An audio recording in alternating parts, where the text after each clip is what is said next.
حضور نبی کریم صلی اللہ علیہ وآلہ وسلم نے ارشاد فرمایا ہے کوئی جو مجھ سے کچھ احکام لے لے یا چند نصیحتیں سیکھ لے یا خود عمل کرے یا اس تک پہنچا دے جو اس پر عمل کرے۔ حضرت ابو ہریرہ رضی اللہ تعالی عنہ نے عرض کی یا رسول اللہ صلی اللہ علیہ وآلہ وسلم میں اس پر عمل کروں گا۔ حضور نبی کریم صلی اللہ علیہ وآلہ وسلم نے 5 نصیحتیں ارشاد فرمائی۔ حضور نبی کریم صلی اللہ علیہ وآلہ وسلم نے ارشاد فرمایا حرام سے بچو، تم لوگوں میں عبادت گزار ہو جاؤ گے۔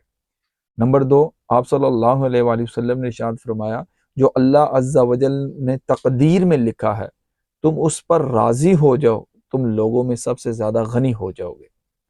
نمبر 3، آپ صلی اللہ علیہ وآلہ وسلم نے ارشاد فرمایا ہمسایوں کے ساتھ حسن سلوک کرو، تم کامل مومن ہو جاؤ گے۔